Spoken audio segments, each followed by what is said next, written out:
Hola, soy José Daniel Puche, médico psiquiatra, padre de dos hijas adolescentes. La mayor tiene 19 años, está estudiando medicina en estos momentos en cuarto semestre y la menor tiene 17 años y se encuentra en el grado 10. Entonces, estoy muy complacido de dictar esta charla el día de hoy, prevención de adicciones. Entonces, voy a compartir la pantalla para que empecemos a revisar sobre este tema tan importante en esta época. En primer lugar, vamos brevemente a hacer una definición de lo que es la adicción. La adicción es un trastorno recidivante crónico. ¿Qué significa? Que se repite a largo plazo con gran frecuencia y se caracteriza por lo siguiente: una compulsión para buscar y usar la droga o la conducta. Eso significa que la persona no puede detener ese impulso y lo lleva a cabo en su práctica, en primer lugar. En segundo lugar, hay una pérdida del control para limitar ya sea el consumo, si es de una sustancia, o de la actividad que está llevando a cabo en ejercicio. Y sobre todo, en tercer lugar, suele recurrir a la aparición de estados negativos que reflejan un síndrome de abstinencia motivacional. ¿Qué significa? Que cuando se retira la conducta o la sustancia, entonces empieza a perder motivación y la persona se siente muy mal. El afecto es completamente negativo. Esos son como los puntos para una definición breve pero muy clara de lo que es la adicción. A mí me encanta cómo lo dice Michael Russell. Él dice, la noción de dependencia a una droga, un objeto, un rol, una actividad o cualquier otra fuente de estímulos requiere la característica esencial de un afecto negativo experimentado durante su ausencia. Es decir, cuando se retira este elemento en la vida de la persona, suele encontrarse ese afecto negativo. Y ese es un punto central dentro de la definición de lo que es la adicción. El grado de dependencia puede ser igualado a la cantidad de este afecto negativo o puede ser igualado al grado de dificultad o esfuerzo requerido por estar sin ya sea la droga o el objeto deseado. Ese es el punto que menciona Michael Russell. Y hay unos temas que son muy importantes en cuanto a las etapas que se viven. Por un lado, se han conceptualizado tres etapas. Una de preocupación-anticipación, o sea, la persona empieza a preocuparse, anticipar frecuentemente muchísimo, y esto poco a poco lleva a un consumo excesivo, a una intoxicación con la actividad o con la sustancia, para pasar posteriormente cuando se retira, cuando se abstiene de utilizar esa sustancia o llevar a cabo esa actividad, empieza a presentarse el afecto negativo. Son los puntos centrales de los conceptos de lo que es la adicción.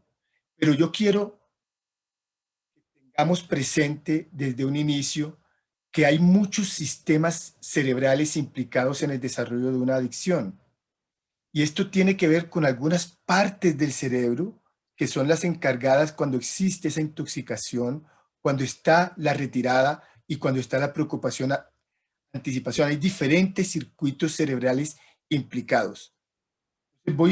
No quiero profundizar demasiado en esto, pero sí tocar unos puntos centrales para que conozcamos cómo en el cerebro se encuentra una parte fundamental de las sustancias encargadas que se den un circuito de recompensa y de abstinencia para que tengamos que definir esto como una adicción. Entonces, ahí en las etapas tempranas predomina la impulsividad y en las etapas tardías predomina la compulsión.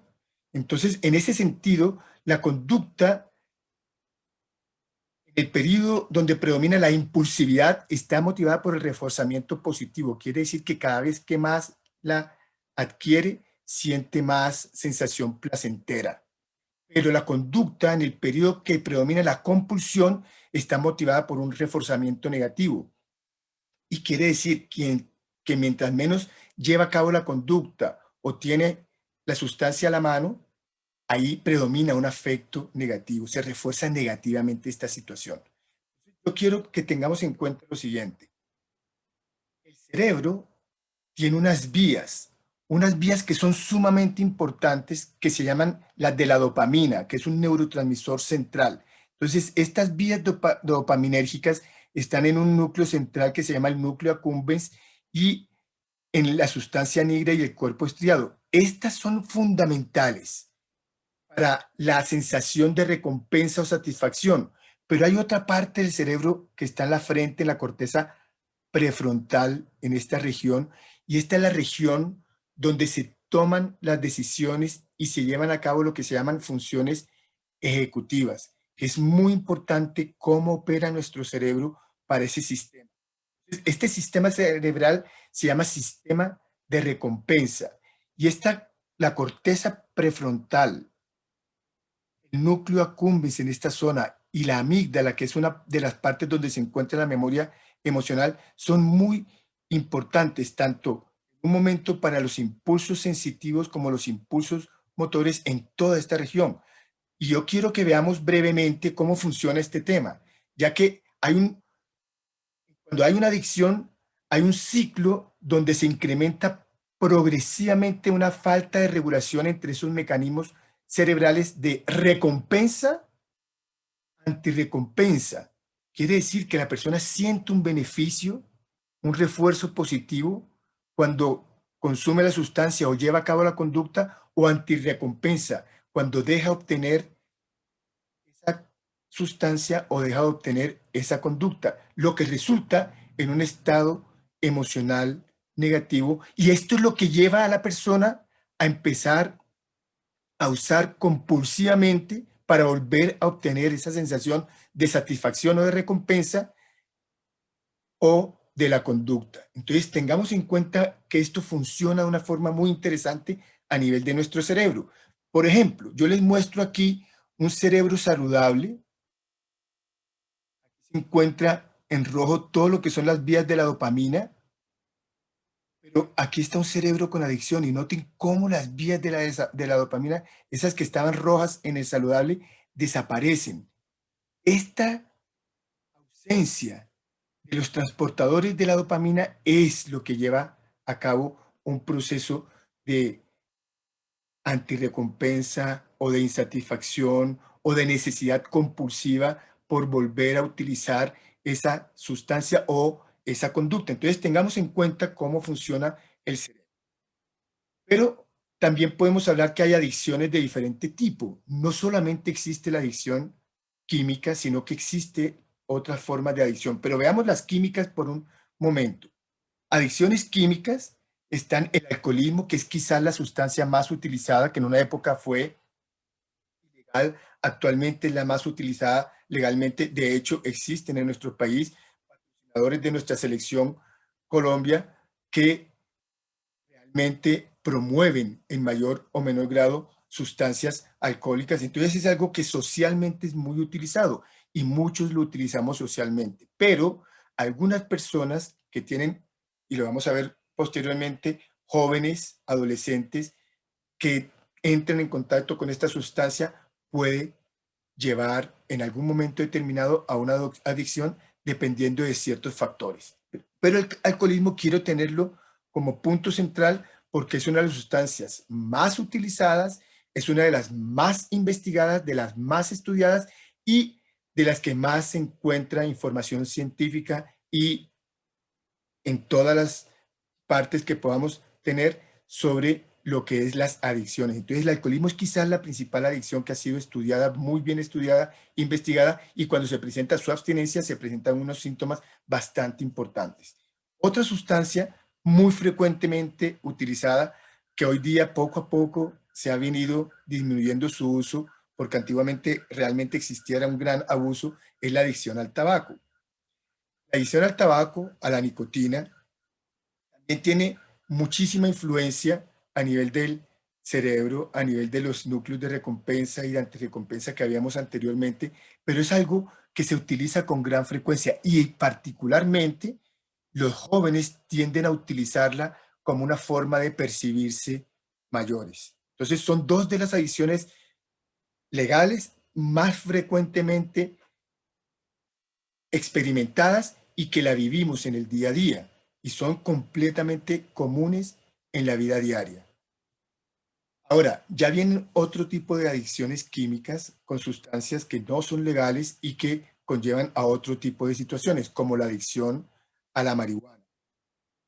La adicción a la marihuana es una de las más frecuentes entre la juventud, donde se utilizan estas sustancias como formas de entrar en estados de conciencia alterado porque afectan el cerebro de forma diferente, por ejemplo, al alcohol o al tabaco, generando en algunos jóvenes sensaciones, percepciones del tiempo alteradas, percepciones del espacio alteradas, unas formas leves de alucinaciones y unas sensaciones a veces de gran bienestar. Porque estas, por ejemplo, influyen en algunas partes del cerebro donde se estimulan sustancias como no solamente la dopamina, sino las endorfinas. Y las endorfinas son sustancias cuya estructura química es muy similar a la de la morfina y esa la tenemos en el cerebro. Entonces estimulan la producción de estas sustancias y eso es lo que genera esa sensación de satisfacción, de bienestar y que se tiende a querer volver a utilizarla, pero llega un momento en que se necesita utilizar más para obtener el mismo efecto. Esto se llama la tolerancia y se empieza a utilizar de forma muy regular a largo plazo. Entonces, esta es una de las adicciones que incluso hoy en día, por ejemplo, algo que con regularidad yo particularmente he visto es que es muy ampliamente tolerada incluso en programas de televisión, en series, en Norteamérica o en Europa, donde con gran regularidad, con gran frecuencia se presentan personas y se ha normalizado en muchas partes del planeta. Entonces, muchos jóvenes lo ven como algo normal y como se trata de una sustancia, entre comillas, natural, entonces empieza a cuestionarse que no es algo que haga daño. Hoy en día se ha demostrado en muchas investigaciones los impactos de la adicción a la marihuana sobre el cerebro y realmente son bastante notables. Entonces la marihuana es una de las que afecta no solamente el cerebro, sino realmente también los pulmones, mucho más que la nicotina, porque la adicción al tabaco, aunque tiene muchos ingredientes, también la adicción a la marihuana tiene otros ingredientes que afectan negativamente el desarrollo de sustancias cancerígenas a nivel de los pulmones. Entonces, para tener en cuenta, ¿por qué? Porque hoy en día también la marihuana tiene, el cannabis tiene dos sustancias, una que es la que es encargada de la que el bienestar y las adicciones, pero hay otra sustancia que tiene un efecto benéfico sobre la salud.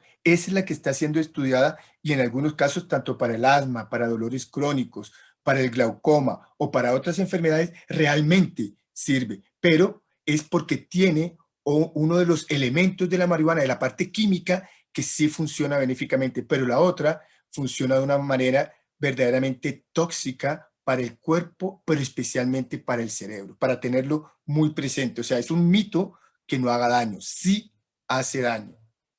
Y otra de las adicciones más frecuentes es la adicción a la cocaína, que es un estimulante que actúa directamente sobre estas vías dopaminérgicas, incluso sobre otra sustancia llamada la noradrenalina, y esta genera es una aceleración en la persona, tiende a hablar rápido, tiende a vivir la experiencia muy intensamente, con muchísima también sensación de satisfacción, también libera algunas encefalinas y endorfinas, y en la cocaína se ve que la persona no para de hablar, empieza a socializar más de la cuenta, se encuentra una persona que habitualmente es de temperamento introvertido, se extrovierte muchísimo más y entonces empieza a repetir también esa conducta de volver a experimentar ese acelere, esa sensación de gratificación. Hay otros estimulantes que vienen en pastillas químicos también, que son los que son estimulantes como el éxtasis, que también producen muchísima sensación de bienestar, de satisfacción, pero que también tienen efectos letales sobre el cuerpo, pero también sobre el cerebro.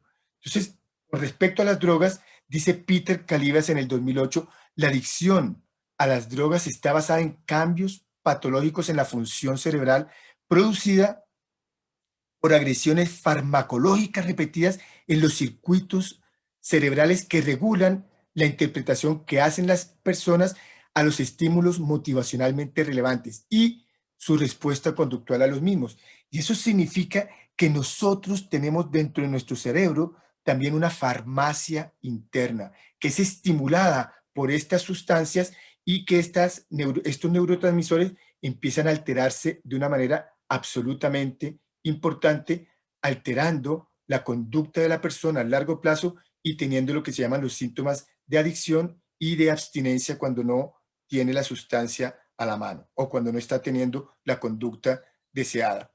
Entonces, también hablamos de adicciones conductuales. Estas adicciones conductuales son muy interesantes, porque muchas veces inicialmente no habían sido catalogadas como adicciones. Sin embargo, cuando ha sido estudiado el cerebro de las personas con estas conductas, cuando la están viviendo y la están viviendo de una forma en que empieza a ser poco funcional, quiere decir que dejan actividades importantes para ellas para ocuparse de estas conductas, tienen exactamente los mismos circuitos cerebrales de recompensa y antirrecompensa son estimulados en el cerebro. Quiere decir, las vías dopaminérgicas pueden llegar a estimularse químicamente de la misma manera con el uso y la adicción a esas conductas. ¿Cuáles son algunas de ellas?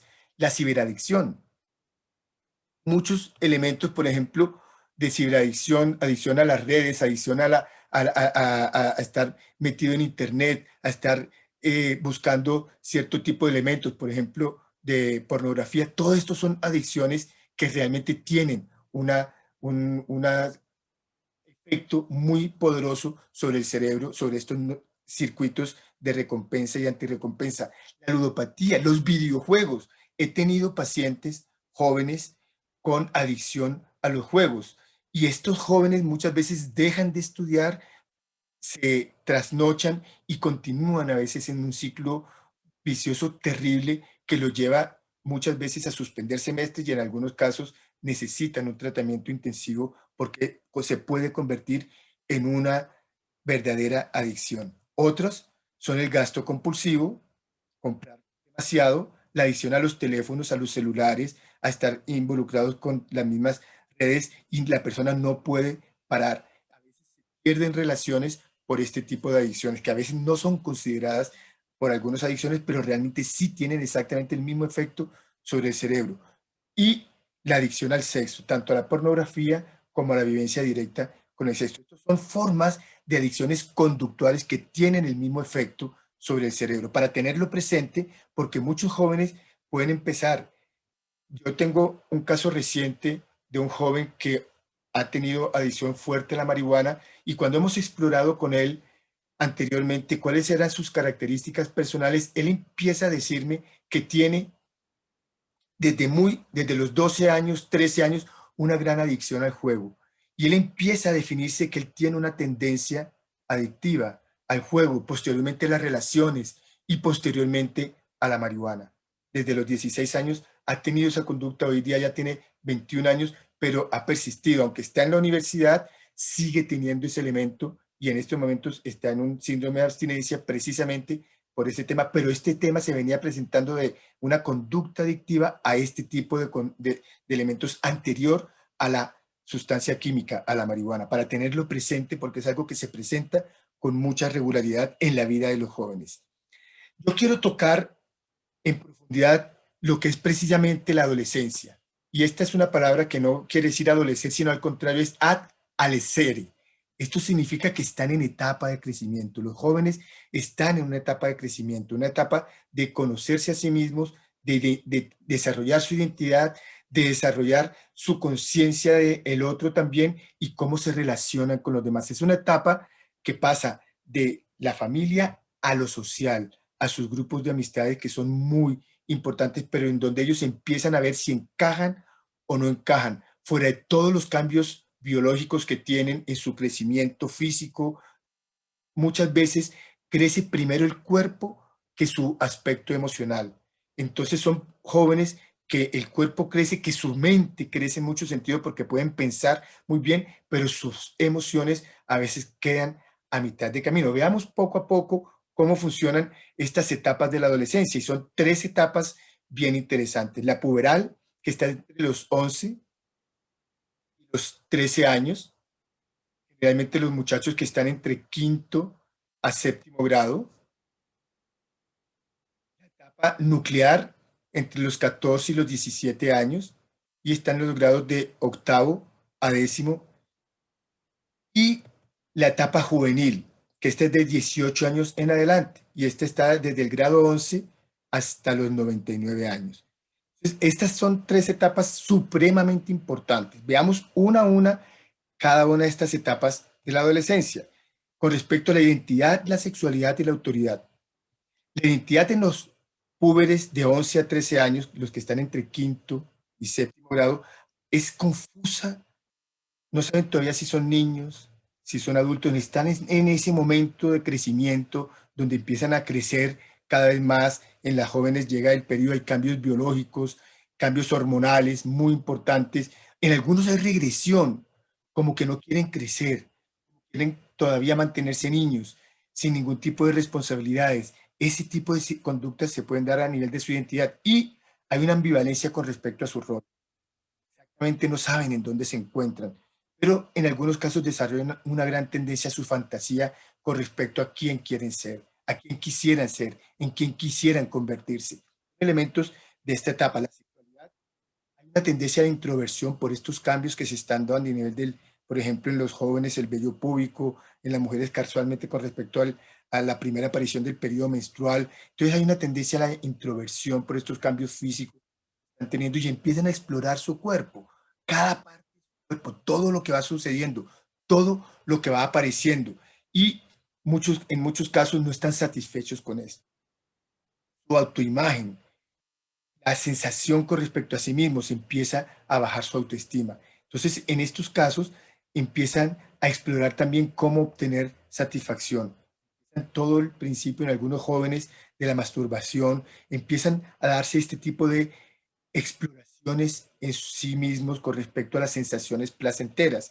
Y con respecto a las amistades son muy íntimas, la mejor amiga, el mejor amiguito, y empiezan a hacer en pijamadas y cosas por el estilo, o hacer sesiones grupales, porque les gusta mucho empezar a estar en grupos. Con respecto a la autoridad, cambia diametralmente. Ya empiezan al aislamiento, la desobediencia se empieza a dar, aparece el no porque no, simplemente así es, empiezan a evitar las figuras de autoridad, pero sobre todo empieza a haber una desidealización de padre o madre. Empiezan a notar errores en los padres, fallas en los padres, equivocaciones en los padres y se bajan de su pedestal.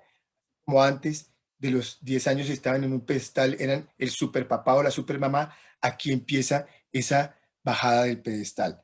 Y ya viene la etapa nuclear entre los 14 y los 17 años. Y estos cambios entre el octavo y el décimo grado empiezan a darse en su identidad también. Empieza a haber una omnipotencia grupal. Ya si en la anterior empezaban a tener grupos, ahorita sí empiezan a depender mucho de los grupos. Hay identidad de grupo. En algunos se hacen llamar los grupos tal, el de las jóvenes o el de los jóvenes, y empiezan a mirar a los demás a ver cómo se visten, o el artista o la artista de moda. Empieza a ser muy importante vestirse como los demás se visten, igualarse a los demás y tratar de parecerse a los demás.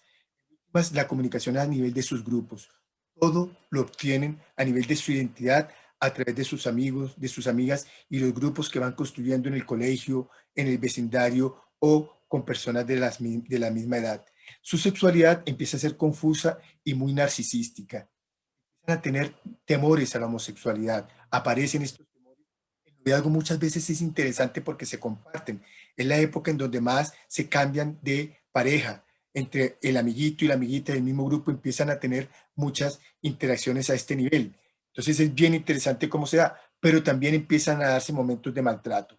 Maltrato en mayor o menor grado a nivel de su sexualidad. Cuando no están satisfechos, empiezan incluso en la época donde empiezan a autolesionarse en algunos casos, temas muy complejos con respecto a su sexualidad y empieza a ocurrir en esta etapa.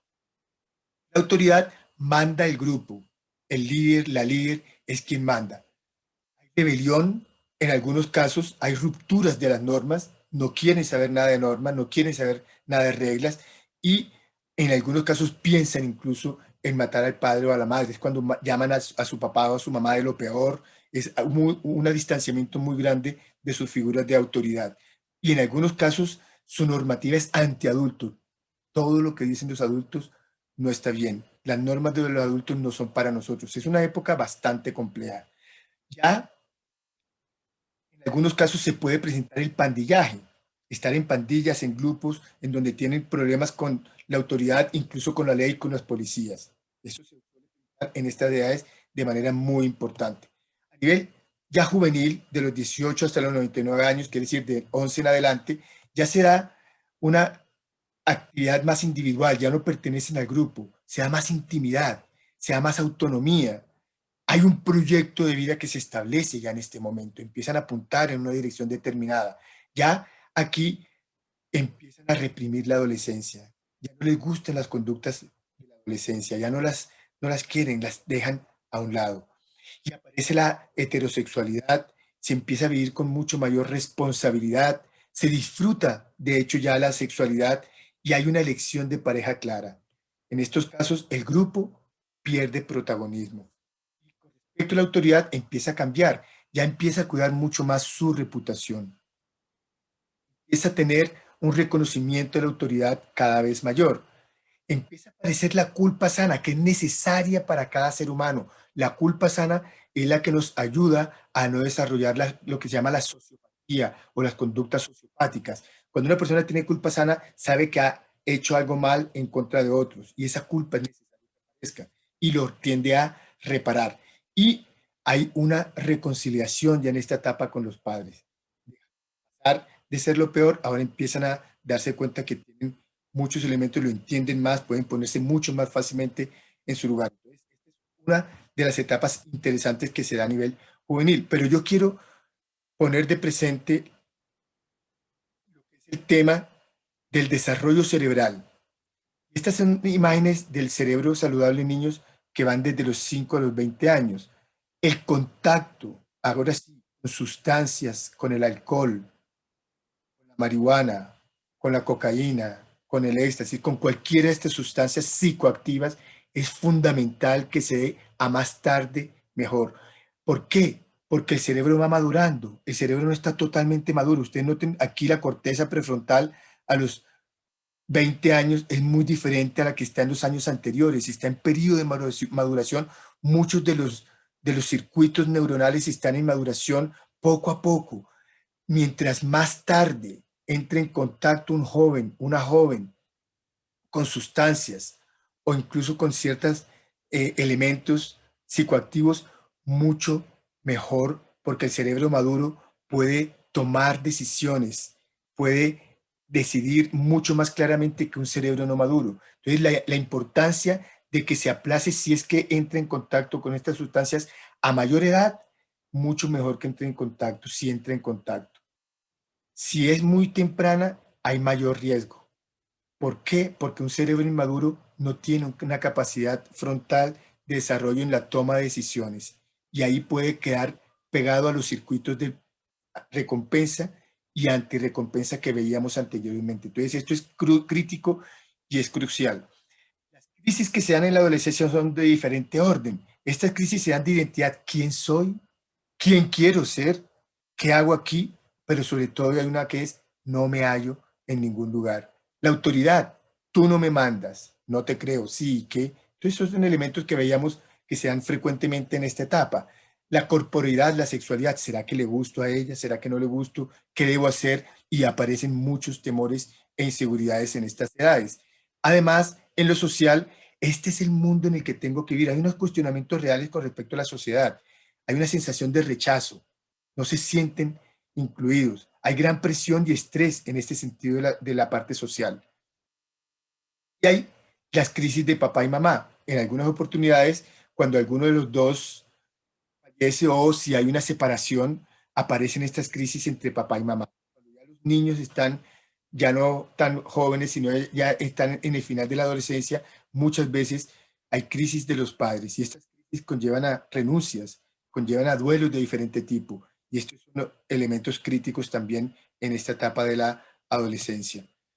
Y una de las imposiciones de nuestra cultura es estudiar, estudiar, estudiar, estudiar y estudiar. Y esto ejerce una presión muy grande sobre los jóvenes, ejerce una presión que los lleva a unos momentos críticos, porque no todo en la vida es estudiar y estudiar.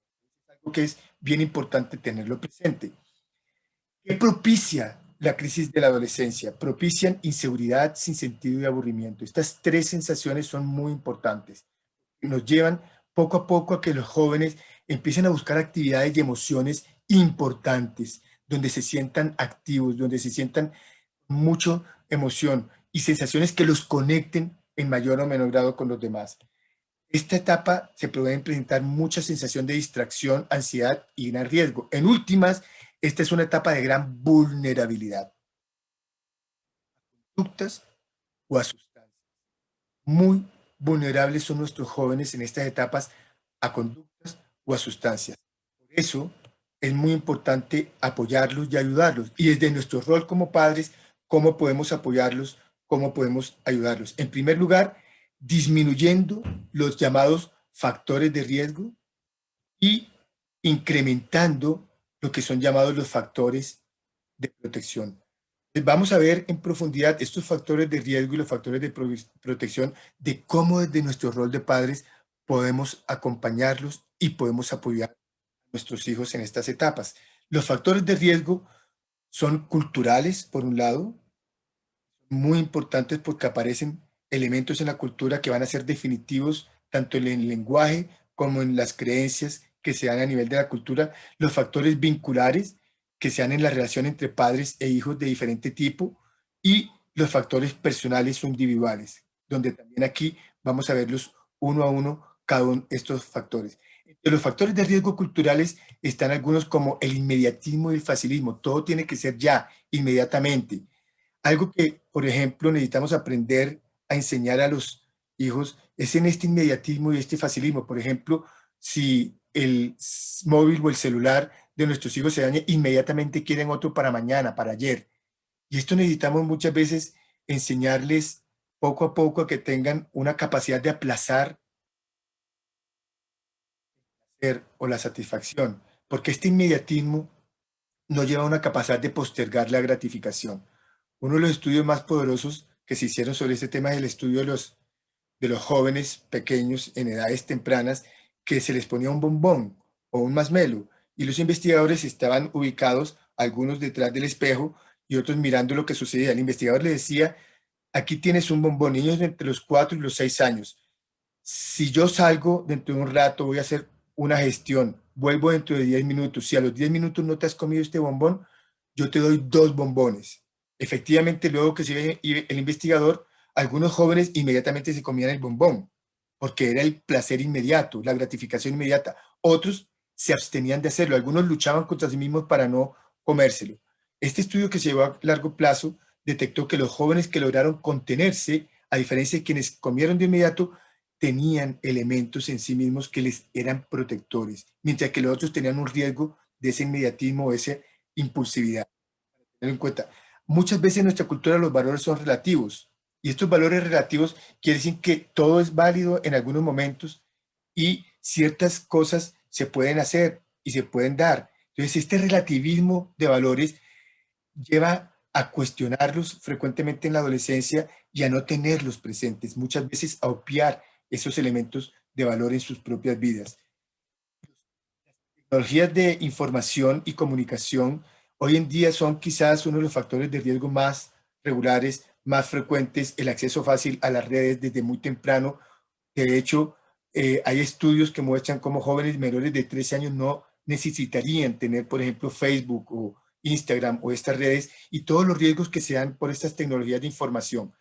Tener en cuenta como uno de los riesgos más importantes, cómo estas tecnologías pueden poner en riesgo a jóvenes entre sí mismos o a otro tipo de riesgos mayores como ser personas que quieren entrar en adultos que quieren entrar en contacto con ellos para obtener beneficios propios. El consumismo de todo lo desechable, ese consumo exagerado que todo es desechable, es prácticamente una incultura de lo desechable.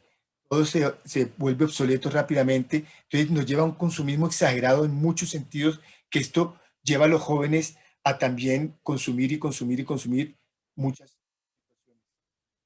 videos, series, videojuegos, pornografía y sustancias en cuenta porque estos son parte de los riesgos culturales.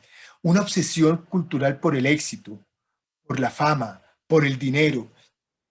Y esto lleva a que los jóvenes quieran esto de manera rápida y fácil. Muchos jóvenes hoy día quieren ser youtubers porque ganan mucho dinero o quieren hacer cosas por el estilo, porque consideran que esas son las formas más fáciles de obtener el éxito, la fama o el dinero. Tener cuidado con esta obsesión por estos elementos. El fin justifica los medios, todo vale. Esta cultura del todo vale está afectando negativamente a nuestros jóvenes. Muchas cosas creen que se pueden hacer sin consecuencias. Y lo que se denomina el analfabetismo corporal, emocional, espiritual y social. O sea, estamos aprendiendo, pero somos analfabetas con respecto al cuerpo, sin conocerlo bien, con respecto a las emociones, sin saber qué es lo que sentimos, con respecto a lo trascendental o lo espiritual y con respecto a lo comunitario o lo social. Tenemos mucho que aprender en ese nivel y nuestros jóvenes también. Son factores de riesgo que están presentes, pero que necesitamos trabajar. Otros son los vinculares, la relación de los padres con los hijos. A veces es una actitud de indiferencia con ellos. Esta actitud de indiferencia nos aleja de ellos. Otra es la actitud del autoritarismo o de la sumisión, donde los hijos mandan a los padres, donde los hijos son quienes llevan la batuta, donde muchas veces los padres en su sobreprotección se someten a lo que quieran sus hijos. En diferencia, la dijimos ahora, es uno de los elementos donde necesitamos prestarles real atención cuando lo necesitan y cuando los límites están confusos, cuando no se saben establecer esos límites con los jóvenes, esas fronteras es muy importante. Ahorita vamos a hablar posteriormente de este tema. Los factores de riesgo personales tienen que ver con la genética. Hay organismos donde la genética indudablemente tiene, cuando hay antecedentes familiares, personales, donde hay personas en las familias que han tenido adicciones. Estos son elementos individuales a nivel de los jóvenes que son de alto riesgo en algunos casos. La presión de grupo, cómo los grupos, lo decíamos, en estas edades son tan importantes y cómo muchas veces impulsan, llevan y a veces en algunos casos los niños se sienten obligados o las niñas a hacer ciertas cosas que en el fondo no quieren. También está la curiosidad, esta curiosidad en esta etapa que son completamente naturales a poder llevar a cabo conductos o a probar ciertas cosas nuevas para saber exactamente qué son. Pero también está la impulsividad que decíamos anteriormente. Esta impulsividad lo lleva a asumir riesgos innecesarios, a creerse que son inmortales y esta impulsividad lo lleva a creer que son eternos. Entonces son factores de riesgo personales en algunos jóvenes que también necesitan ser tenidos en cuenta.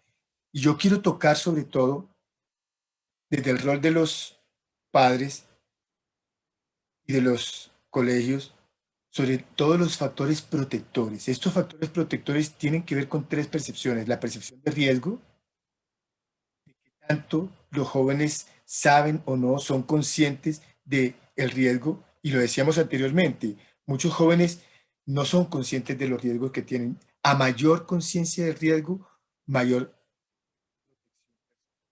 necesitamos informar exactamente, saber compartir, informar es que se puedan formar realmente, ir con ellos de una manera dialogada, plena, tranquila con respecto a los diferentes riesgos a los que se pueden ver sometidos, ya sea a veces viendo películas compartidas con ellos, ya sea hablando explícitamente de los temas con respecto a las conductas adictivas o a las sustancias adictivas de una forma abierta y tranquila, pero que puedan conocer, comprender, identificar los verdaderos riesgos que pueden llegar a tener incluso en su maduración cerebral.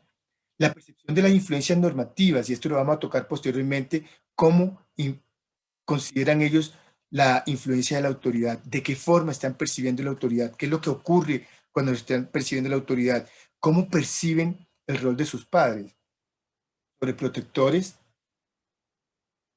pueden ser fácilmente manipulables, o son excesivamente autoritarios, o tienen una tendencia indiferente frente a sus vidas. ¿Cuál es el rol de sus padres y cómo perciben ellos la influencia de sus padres? Y también lo que es la percepción de lo que es importante, de lo que es valioso, de lo que le da sentido a la vida o a las situaciones. La percepción de lo que es importante, de lo que es valioso, es uno de los puntos centrales a desarrollar como factores protectores. Cuando los jóvenes empiezan a notar que verdaderamente puede ser satisfactorio, importante y valioso, aquí hay uno de los temas más bonitos y que esa percepción del valor se da en muchos jóvenes, y se los recomiendo ampliamente el estudio de Harvard, el estudio de adultos de Harvard, pero que se empezó realmente cuando eran adolescentes, donde se toman 350 jóvenes adultos de segundo año de la Universidad de Harvard entre los 17 años, aproximadamente 16, 17 años, y jóvenes de los barrios pobres de Boston, también entre los 16, 17 años. Y toman estos estudiándoles físicamente, biológicamente, con exámenes médicos, con exámenes de sus familias, cómo viven, dónde viven, en qué condiciones viven, y le hacen un estudio a largo plazo desde 1938, evaluándolos año a año, momento a momento. En un principio casi todos quieren lo mismo y lo que perciben como valioso es ¿qué?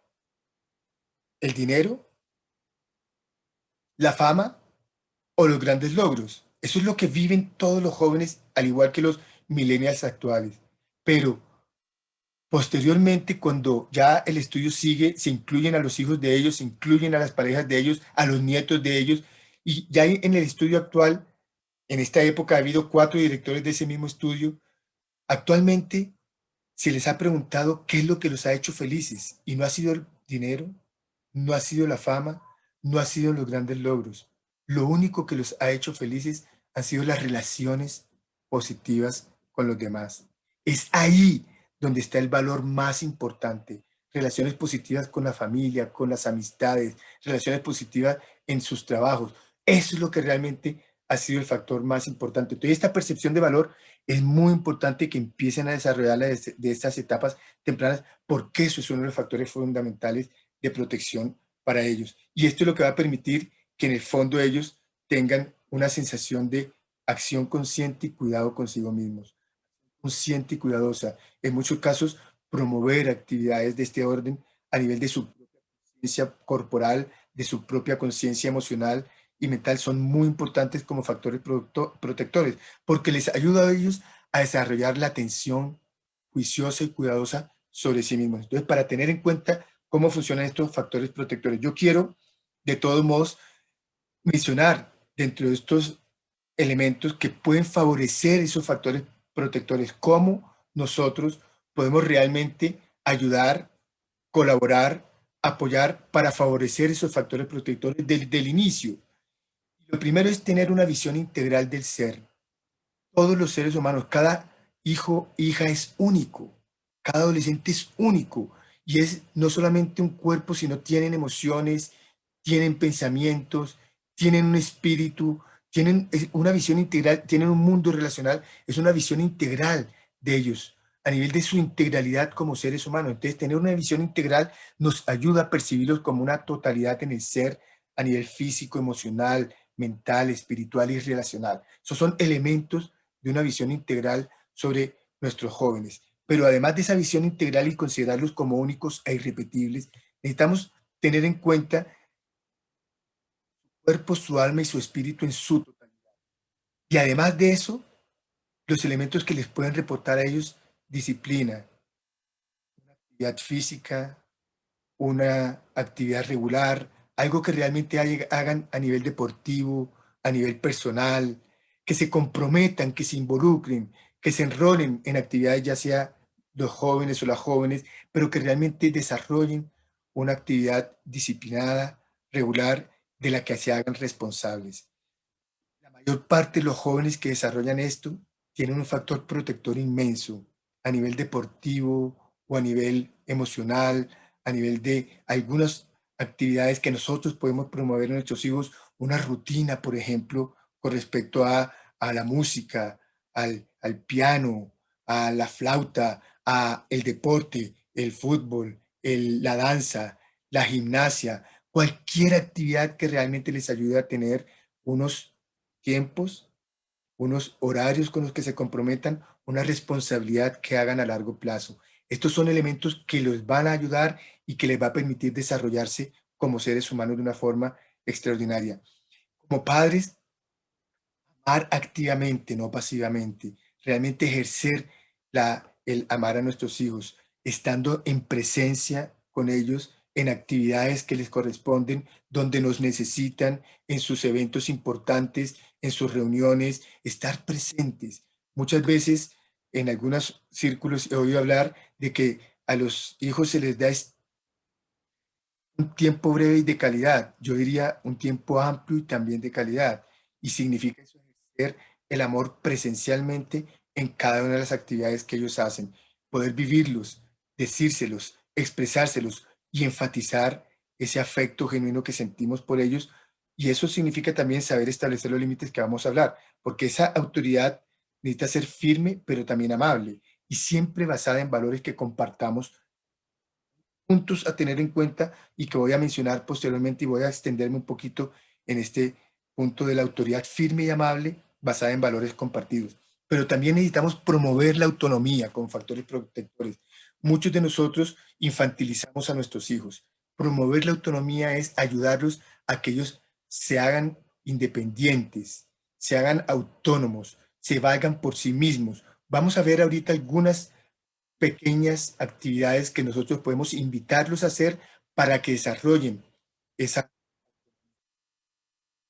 Y en últimas también disfrutar y percibir con todos los sentidos. Verdaderamente poder disfrutar la vida, las pequeñas cosas de la vida, las pequeñas situaciones de la vida, y no en grande, sino en pequeño, con todos nuestros sentidos, las comidas, las salidas, los atardeceres, los amaneceres, las noches de luna llena, cualquier actividad que hagamos en la naturaleza, poder compartirla con todos nuestros sentidos con ellos, llevarles eso y disfrutarlo en compañía de ellos. Son puntos sencillos, pero muy valiosos que nos van a ayudar a desarrollar esos factores protectores. En últimas, hacer actividades con ellos y disfrutarlas en familia. Yo quería tocar este tema de la autoridad porque necesita hacerse de una manera muy consciente y consistente. Donde por un lado tenemos la disciplina y la fuerza que ejercemos, por otro lado, la amabilidad y la delicadeza que llevamos a cabo. Entonces, cada uno de estos elementos tiene que ver porque su exceso o defecto puede tener consecuencias. Por ejemplo, el exceso de disciplina con poca amabilidad. Exceso de disciplina con poca amabilidad nos lleva a un ejercicio de la autoridad autoritario. Yo gano, tú pierdes, tú haces lo que yo digo, aquí mando yo. Ese ejercicio autoritario puede tener consecuencias. ¿Por qué? Porque en un momento determinado, ya sobre todo en esta etapa de la adolescencia, empieza a desidealizar a los padres. Y si se ejerce más autoridad, más se rompe la cuerda y más distancia establecemos de nuestros hijos. Entonces, excesiva autoridad y poca amabilidad va a tener consecuencias. La otra es cuando al contrario, poca amabilidad y poca fuerza, poca disciplina. En este caso es vacilante. Yo pierdo, tú pierdes, todos pierden. Pierden los padres, pierden los hijos. Y aquí sí no se gana absolutamente nada. Es cuando se dejan prácticamente los hijos al garete. Exceso de amabilidad y delicadeza con padres sobreprotectores y con poca fuerza, con poca disciplina, lleva a un elemento donde tú ganas, yo pierdo. Nuestra hija, nuestro hijo gana y nosotros perdemos. Y esto nos lleva a perder nuestro propio rol, donde en esa actitud sobreprotectora dejamos que hagan muchas cosas que no estamos de acuerdo y lo permitimos y sin quererlo muchas veces lo promovemos. Entonces tengamos mucho cuidado con estos tres elementos. ¿Cuál es un enfoque realmente saludable en este ejercicio? Una buena cantidad de disciplina y fuerza, pero sobre todo mucha amabilidad y delicadeza. Este es un estilo de ejercicio solidario, donde yo gano y tú ganas. Y aquí es muy importante que lo hagamos sobre temas que sean compartidos a nivel de los valores propios y de nuestros hijos. Incluso si hay valores a nivel de las instituciones educativas en los colegios, ojalá que sean completamente compartidos con los padres, con los hijos, con los estudiantes, con todos, porque eso es lo que permite la solidaridad. Un gran ejercicio de la disciplina, pero con mucha amabilidad y delicadeza. Cuando lo hacemos de esa forma, vamos a ejercer una relación. Yo que a veces que recomiendo hacer una reunión en familia para definir cuáles son nuestros valores fundamentales, qué es lo que realmente para nosotros es prioritario. Yo les comento con respecto a este tema de las adicciones que para mí el fundamental es el autocuidado a nivel personal y a nivel de los hijos. Poner eso como un valor central en la casa, ejercerlo y ejemplificarlo como padres con respecto a la actividad física, con respecto a nuestro propio cuidado personal, es fundamental porque eso es lo que le vamos a transmitir directamente a nuestros hijos. Entonces, ese ejercicio de la autoridad con disciplina y con amabilidad previamente lleva a un establecimiento de unos acuerdos sobre lo fundamental, sobre los valores compartidos por nuestros hijos y nosotros. El autocuidado es uno de ellos. El respeto podría ser otro.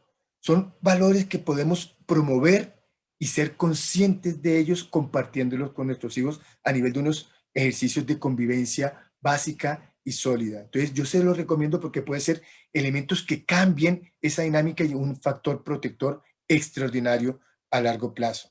Entonces, ¿qué actividades podemos entrenar para que desarrollen cada vez más autonomía y vivencia? Por un lado, levantarse por su cuenta.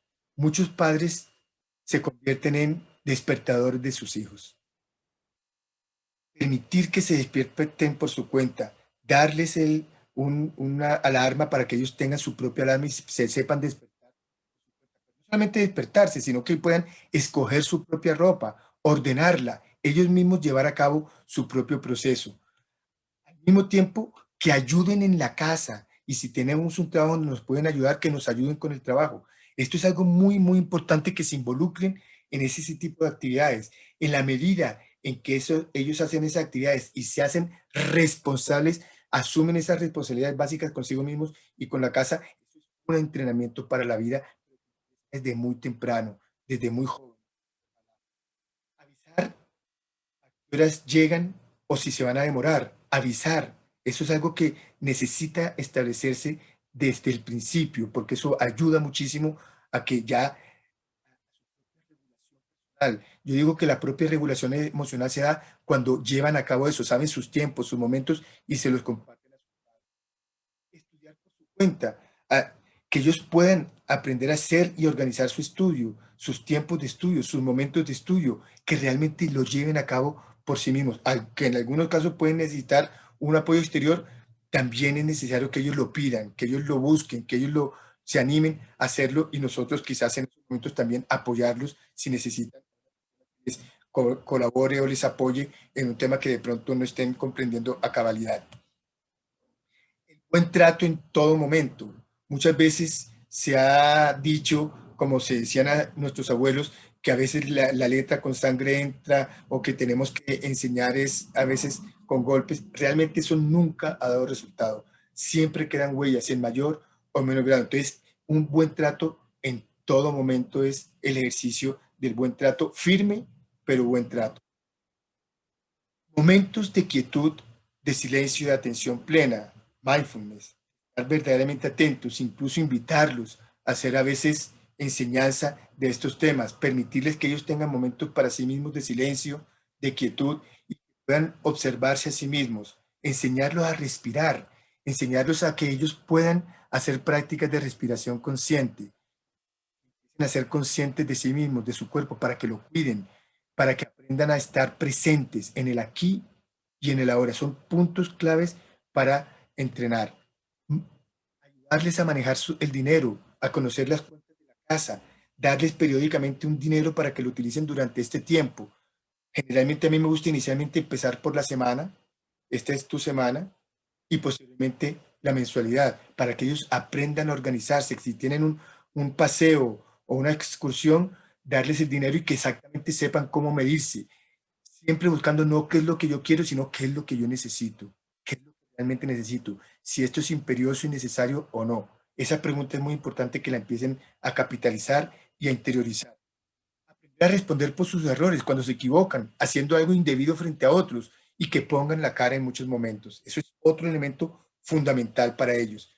Que ayuden en la cocina, a levantar la mesa, que ayuden en general en las diferentes actividades de la casa. Esto es fundamental. Comer juntos es un tiempo invaluable. Familia que come junta se conoce, familia que come junta dialoga, familia que come junta están ahí. Dejar a un lado los teléfonos móviles para todos, padres e hijos, y empezar a comer juntos y hablar de los temas del día, de cómo van. Es uno de los temas más importantes. Hacer diligencias, hacer mandados, llevarlos a hacer cosas. Para mí, una de las formas cuando estaban muy pequeñas, mis hijas, estamos en centros comerciales bajo la supervisión de la mamá y la mía, les mandábamos a comer sus cosas y a pagar sus heladitos posterior al almuerzo. Eso les ayuda a ellos.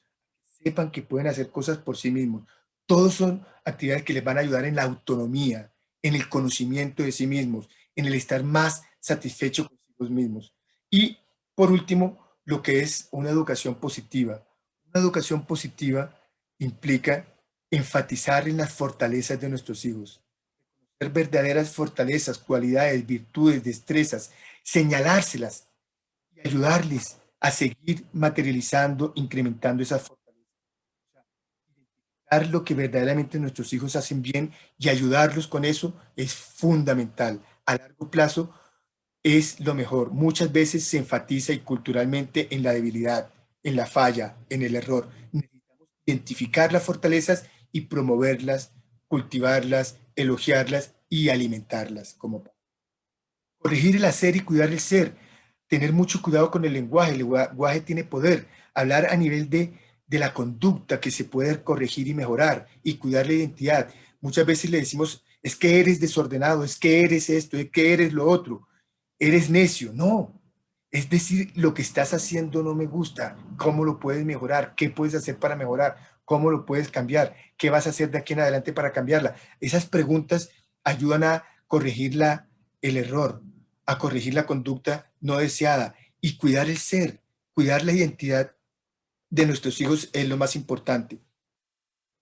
Yo a veces digo con el lenguaje, utilizar generosamente el lenguaje enfatizado en la conducta y utilizar ahorrativamente el lenguaje dirigido al ser. Cuidar el ser y corregir el hacer. Eso es como muy importante en la relación de la educación positiva. Por último, cada vez que corrijamos utilizar la técnica de sándwich, donde en una primera parte elogiamos al joven o a la joven por algo que está haciendo bien y luego planteamos la conducta a mejorar, ojalá con preguntas. ¿Qué estás haciendo? ¿Qué consecuencias tiene y cómo lo puedes hacer mejor? ¿Qué estás haciendo? ¿Qué consecuencias está teniendo y cómo lo puedes hacer mejor? Esas preguntas ayudan a establecer una relación muy interesante para que puedan mejorar su conducta y tomen conciencia de ella, sobre todo que salga de ellos qué pueden hacer mejor. Y en últimas, llegar a un momento de confianza y de acuerdo con lo que están haciendo. Entonces, teniendo en cuenta todos estos elementos, vamos a tener una prevención mayor con respecto a los temas de las adicciones químicas o conductuales, reconociendo que es esta etapa de la vida una de las más importantes, donde necesitamos estar presentes para nuestros hijos y ser un ejemplo en nuestra conducta, en nuestra forma de actuar, en nuestra forma de hablar, de lo mejor posible para nuestros hijos. Entonces espero que hayan tenido un momento de reflexión, un momento de seguir algunos elementos fundamentales con respecto a las adicciones y poder prevenirlas en nuestros hijos. Muchas gracias por su participación y nos vemos en otra oportunidad.